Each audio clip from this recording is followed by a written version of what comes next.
Very good morning అండి. జగన్మోహన్ రెడ్డి గారు నిన్న మేదరమెట్టలో భారీ ఎత్తున ఒక షో నిర్వహించారండి. దీని గ్రాఫిక్స్ షో అని చెప్పి మరి ఈనాడు, ఆంధ్రజ్యోతి వారు రాశారు. సాక్షి వారేమో కనీ విని ఎరుగని రీతిలో జరిగింది ఈ సభ అని చెప్పి రాశారు. చాలా భారీ ఎత్తున ఏర్పాట్లు అయితే చేశారండి వైసీపీ వాళ్ళు. ఇందులో కొన్ని విశేషాలు ఉన్నాయి. అందులో ఫస్ట్ విశేషం ఏంటంటే ఈ జగన్ గ్రాఫిక్స్ షో అని చెప్పి ఎందుకు అన్నారు అంటే, గ్రాఫిక్స్కి అనువుగా ఈ మొత్తం సభా ప్రాంగణాన్ని తీర్చిదిద్దారు. అసలు ఈ మధ్యకాలంలో జగన్మోహన్ రెడ్డి గారు ఒక కొత్త విధానం కనిపెట్టాడు. అంటే బహుశా బయట రాష్ట్రాల్లో చేస్తున్నారేమో తెలియదు. అదేమిటంటే ఒక క్రాస్ మోడల్లో ఈ స్టేజ్కి ముందుగా పెట్టుకొని, ఎందుకంటే ఆయన జనం దగ్గరికి వెళ్ళదు కదా, ఆయనకి భారీ ఎత్తున సెక్యూరిటీ పెట్టుకున్నాడు. కానీ జనానికి అసలు కనిపించడం లేదని చెప్పి క్రాస్ లాగా పెట్టుకొని ముందు అక్కడ దాకా వెళ్ళి నడుచుకోవటం ఇట్లాంటివి చేస్తున్నాడు. అయితే ఆ క్రాస్ మీద కొంత విమర్శలు వచ్చినాయి. అందువల్ల దాన్ని మార్చి ఇప్పుడు వై ఆకారంలో పెట్టుకున్నారు. అయితే దానికంటే ఇక్కడ సిగ్నిఫికెంట్ అంశం ఏంటంటే, ఈ మొత్తం సభా ప్రాంగణం ఎంతైతే ఉందో ఆ మొత్తం కూడా గ్రీన్ మ్యాట్ వేశారండి. ఈ గ్రీన్ మ్యాట్ అనేటువంటి పరిభాషకు అర్థం ఏంటంటే, మామూలుగా సినిమాలు తీసేటప్పుడు భారీ ఎత్తున ఈ మొత్తం కూడా పెద్ద పెద్ద సెట్టింగులు అన్నింటినీ క్రియేట్ చేసి భారీ ఎత్తున మీరు చేయలేరు కాబట్టి, ఎస్పెషలీ కొన్ని వేల మంది జనం కూడా ఉండాలనుకోండి ఆ దృశ్యంలో, అప్పుడు ఏం చేస్తారంటే గ్రీన్ మ్యాట్ ద్వారా చేస్తారు. గ్రీన్ మ్యాట్లో షూట్ చేస్తారు. ఆ గ్రీన్ మ్యాట్లో మీరు ఎంతమందిని కావాలంటే అంతమందిని సూపర్ ఇంపోజ్ చేసుకోవచ్చు. మనుషుల్ని కానివ్వండి, దృశ్యాలను కానివ్వండి, బిల్డింగ్లు కానివ్వండి. సో ఆ రకంగా గ్రీన్ మ్యాట్ని పెడుతున్నారు వీళ్ళు అనేది ఫస్ట్ పాయింట్. చాలా భారీ ఎత్తున ఒక 50 ఎకరాల్లో, ముందేమో 100 ఎకరాలు అనుకున్నారట, ఇప్పుడు కానీ మరి అంతమంది జనం రారేమని భయపడి 50 ఎకరాల్లో పెట్టారు. పెట్టి భారీ ఎత్తున తరలించారు. తరలించినా కూడా అక్కడక్కడ గ్యాపులు ఉంటాయి. గ్యాపులు ఉండటం పెద్ద విశేషమేం కాదు, కానీ అది కూడా ఇష్టం ఉండదు కాబట్టి మొత్తం ఫుల్ పోటెత్తారు జనం అని చూపించాలి కాబట్టి ఈ గ్రీన్ మ్యాట్ పెట్టి, గ్రీన్ మ్యాట్లో మీరు తర్వాత మన కంప్యూటర్లో సూపర్ ఇంపోజ్ చేసుకోవచ్చు అనమాట మనుషుల్ని, గుంపులుగా ఎంతమందిని కావాలంటే అంతమందిని. దానికోసం అని చెప్పి మళ్ళీ డిలే టెలికాస్ట్ అంటారు. ఇది కూడా ఒక టెక్నిక్ అనమాట. డిలే టెలికాస్ట్ అంటే యాక్చువల్గా మనం చూసే లైవ్ కాదు, అది 5 నిమిషాలు 10 నిమిషాలు లేటుగా వస్తుంది.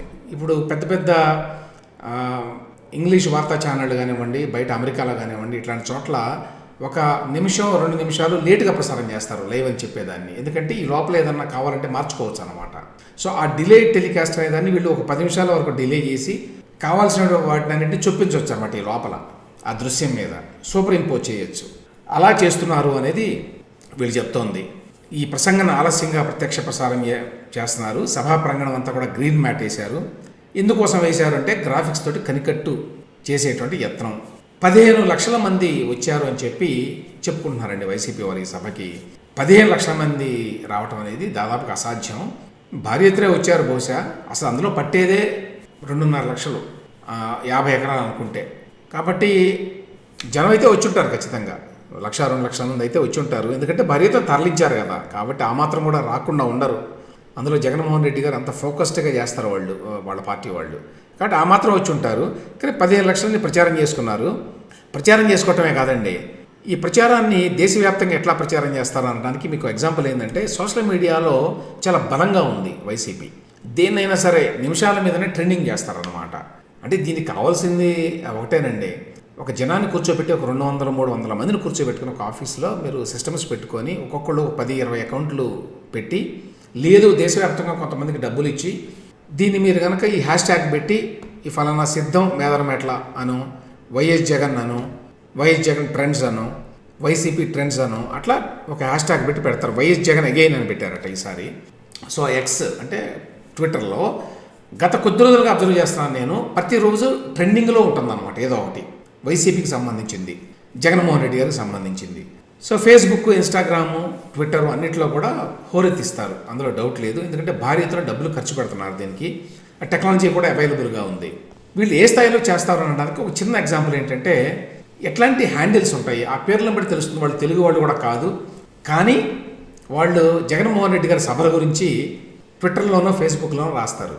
దాన్ని బట్టి ఇది దొంగ అకౌంట్, ఫేక్ అకౌంట్, వాళ్ళకి ఎవరో రాసి పంపిస్తే వాళ్ళు ఊరికి పెడతారనమాట. అంతే, పెట్టినందుకు వాళ్ళకి ఎంతో కొంత ఇస్తారనుకోండి. ఇక్కడ అకీ మాలిక్ అని చెప్పి ఉన్నదండి. ఆయన ప్రొఫైల్కి ఇక్కడ ఆయన పెట్టిన దానికి సంబంధం లేదు. ఆయన తెలుగువాడు కాదు. అకీ మాలిక్ అనే అతను బయట అతనికి ఏ రకమైన సంబంధం ఉన్నట్టుగా అతని ప్రొఫైల్ ఎక్కడా లేదు, ఏపీ తోటి కానీ తెలుగు రాష్ట్రాలతోటి కానీ. అయినా కూడా ఏం రాశాడో చూడండి, ద వైఎస్ఆర్సీపీ సిద్ధం meeting held at Addanki in Bapatla district on Sunday. ఒక్క తప్పు కూడా లేదు. అంటే ఎవరో రాసి పంపించింది అనమాట. లేదా బయట వేరే రాష్ట్రాల వాళ్ళు తప్పనిసరిగా ఊళ్ళ పేర్లు స్థలాల పేర్లు తప్పులు రాస్తారు. On Sunday witnessed huge crowd of 1.5 million, అంటే 15 లక్షలు. This is the 4th cadre meeting of the YSRCP. అది కూడా తెలుసు అతనికి. ఇది 4వ సభ. Held under the brand name Siddham అని చెప్పి కింద భారీ ఎత్తున 4 ఫోటోలు కూడా వేశారు. ఈ ఫొటోస్ కూడా ఆబ్వియస్లీ వీరే పంపించారు. సో అదొక ఇష్యూ. రెండోది ఇక జగన్మోహన్ రెడ్డి గారి ప్రసంగం మామూలుగా అయితే అరౌండ్ 40 మినిట్స్ మాట్లాడతాడండి. ఈసారి కొంచెం ఎక్కువ మాట్లాడాడు. 1:10 నిమిషాల దాకా మాట్లాడినట్టున్నాడు. ఎందుకంటే ఆ జనంలో అంత పెద్ద జనం వచ్చారు కానీ అంత ఉత్సాహం లేదు. ఈయన వాళ్ళని చాలా ప్రొవోక్ చేయడానికి, వాళ్ళ చేత నినాదాలు చేయించడానికి ట్రై చేశాడు కానీ అంత కనిపించాల. అందువల్ల పదే మాట్లాడాడు మళ్ళీ. ఈ మాటల్లో నుండి గమనించాల్సిన అంశాలు కొన్ని ఉన్నాయి. జగన్మోహన్ రెడ్డి గారి భాష, అది ఆయన భాష కాదు అనేది ఫస్ట్ మీకు అర్థమవుతుంది ఆయన ప్రసంగం వింటే. ఆయన సహజంగా మాట్లాడే మాటలకి, ఇట్లా ఈ సభల్లో మాట్లాడేటువంటి ప్రసంగాలు ఏవైతే ఉన్నాయో ఆ ప్రసంగాల్లో వాడేటువంటి భాషకి, ఆ సింబాలిజంకి ఏమాత్రం కూడా పొంతన ఉండదు. ఉదాహరణకి నిన్న మాట్లాడింది తీసుకోండి. నిన్నేమన్నాడు జగన్ గారు? జమ్మి చెట్టుపై అస్త్రాలు, జమ్మి చెట్టుపై అస్త్రాన్ని, అంటే తాను జమ్మి చెట్టుపై అస్త్రం, మీరు తీయండి ఆ అస్త్రాన్ని అని చెప్పి ప్రజలకు పిలుపునిచ్చాడు అనమాట. అలాగే మాయలేడి అనే ఒక పదం వాడాడు. కుంభమేళా లాగా ఉందని ఇంకొక మాట అన్నాడు. ఇక్కడ గమనించాల్సిన అంశం ఏంటంటే జగన్మోహన్ రెడ్డి గారికి వీటికి అర్థాలు కూడా తెలియదు. గ్యారంటీగా ఆయనకి అర్థాలు తెలియదు. జమ్మి చెట్టుపై అస్త్రాలు అనేటువంటి రిఫరెన్స్ దేనికి అనే విషయం తెలియదు. సందర్భం ఏంటి అని తెలియదు. అది రామాయణంలో ఉందా మహాభారతంలో ఉందా అని తెలియదు. తెలిసే అవకాశమే లేదు. దాని కాంటెక్స్ట్ ఏంటి, దాని రిఫరెన్స్ ఏంటి, ఎందుకు జమ్మి చెట్టుపై అస్త్రాలు పెట్టారు, అస్త్రాలు ఎవరివి, ఎవరు వాటిని తీశారు, పాండవులు, అదేమీ తెలియదండి.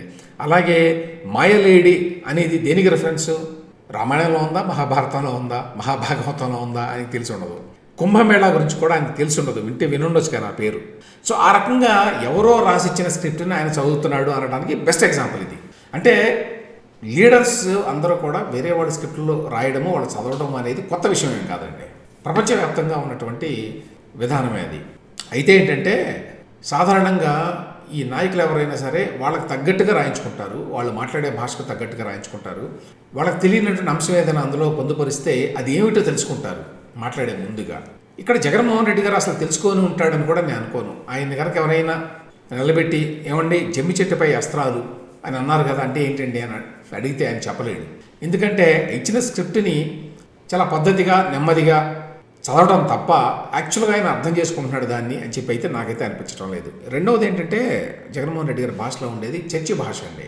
ఆయన క్రైస్తవ వాతావరణంలో పుట్టి పెరిగాడు కాబట్టి బాగా ఇన్ఫ్లుయెన్స్ అయ్యాడు ఆ భాషకి. సహజంగా ఆ వాతావరణంలో ఉన్నాడు కాబట్టి అందువల్ల ఆయన వాడేటువంటి సింబాలిజం అంతా కూడా క్రైస్తవ వాతావరణంలో మనం వినేవి, లేకపోతే చర్చిల్లో వినేవి. మీ బిడ్డని అంటాడు పదే. అది కూడా కొంచెం అది ఆ చర్చి లాంగ్వేజ్. ఆయన ఓవరాల్ సింబాలిజం ఎట్లా ఉంటుందంటే మీరు కాపాడాలి, ప్రజలే నన్ను ఆదుకోవాలి అన్నట్టుగా మాట్లాడతాడు. అంటే ఆయన తాను ఏం చేస్తాడంటే ఒక అధికారంలో ఉన్నాడు, పెద్ద పెత్తందారు, చాలా డబ్బు ఉన్నది, కానీ తాను యేసుక్రీస్తుతోటి పోల్చుకోవడానికి ఒక ప్రయత్నం చేస్తాడు. అంటే సింబాలిక్గా చేస్తాడు దాన్ని జనంలో అట్లా వెళ్ళడానికి.